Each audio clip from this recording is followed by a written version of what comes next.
When you think of the UK, your mind probably jumps to London's landmarks, the rolling hills of the Cotswolds, or perhaps the historic streets of Edinburgh. And while those places are certainly worth a visit, there's a certain predictability to them. They're the established narrative, the story everyone already knows. But what about the places that exist in the margins? Locations that offer a slightly more unusual, more personal experience? I want to discover 7 hidden gems in the UK. Our first destination feels like a geographical glitch, a delightful piece of make-believe dropped onto the Welsh coast. This is Portmeirion, designed and built by Sir Clough Williams-Ellis between 1925 and 1975, in the style of an Italian Riviera town.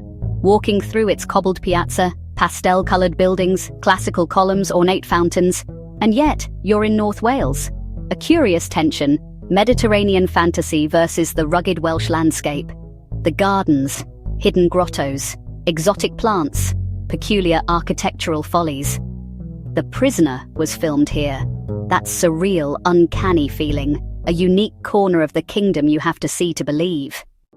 Leaving the architectural theatre of Portmeirion behind, we travel south to Cornwall, to a place that feels ancient and elemental.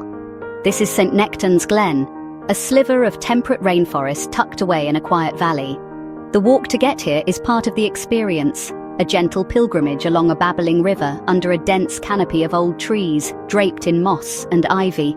The destination is the Skye, a magnificent 60-foot waterfall that has carved its way through the slate, cascading into a basin below.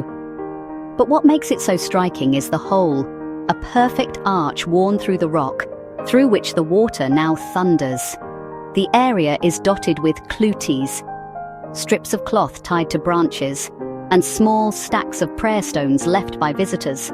It's clear this place holds a deep spiritual significance for many. I felt a little like an intruder observing these personal, quiet rituals.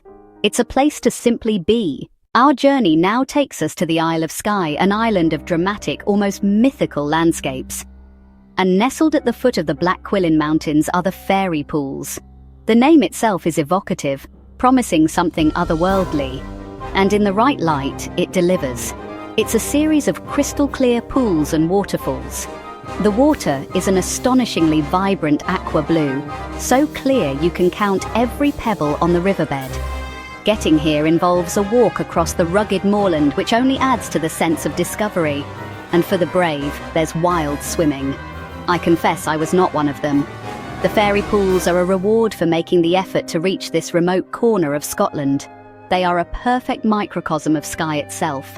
Wild, beautiful, and touched with a hint of magic. If you find a quiet spot by one of the smaller pools, you can still feel that sense of having stumbled upon a secret. From the magical beauty of Skye, we head to the most southerly point of our tour, to a place that feels like another planet entirely. This is Dungeness in Kent.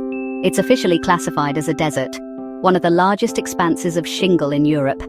It's punctuated by a scattering of ramshackle fishing huts and abandoned boats, and a hulking, decommissioned nuclear power station that looms on the horizon like a concrete behemoth.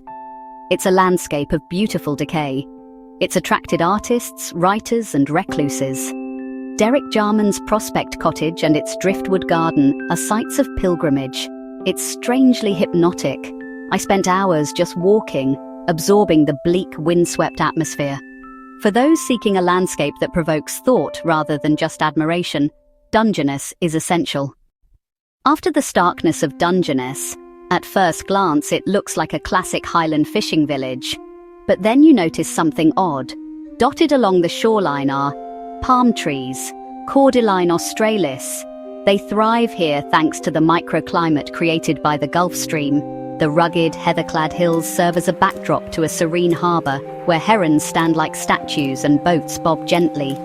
I spoke to a local who described it as a wee bubble, a place that time seems to have largely forgotten. It was the main filming location for Hamish Macbeth. You can see why. It's a place to slow down, to breathe, and to appreciate the quieter, more eccentric charms that Scotland has to offer. We now travel to Northern Ireland, This is the Dark Hedges, an avenue of beech trees planted by the Stuart family in the 18th century. They were intended as a grand entrance to their Georgian mansion, a way to impress visitors. 2 centuries later, they have become something far more imposing and atmospheric. The trees have grown and intertwined their upper branches, creating a shadowy, ethereal tunnel. It's easy to understand why it was chosen as a filming location for Game of Thrones. But if you can visit at dawn or dusk, you can still find it. There's a local legend of a grey lady gliding along the road, and the trees themselves seem like ancient gnarled figures. For photographers, for anyone who loves the atmospheric or slightly spooky, the Dark Hedges is a remarkable pilgrimage. It's a reminder of how nature transforms human design into something mysterious. For our final hidden gem, we're seeking true isolation. This requires a boat trip across the Bristol Channel to Lundy Island. Just 3 miles long, half a mile wide, this granite outcrop is a world unto itself. The rugged cliffs on the west coast are battered by the Atlantic, while the east coast is more sheltered. The island is famous for its puffins, seals, wild ponies, and a unique breed of sheep. There's a profound sense of solitude that's hard to find on the mainland. It requires a certain spirit of adventure and a tolerance for basic comforts. Accommodation is in restored historic buildings. There's a lighthouse and a castle keep. It's an experience for those who want to truly get away from it all. Even in a crowded country like the UK, there are still pockets of genuine wilderness and isolation to be found.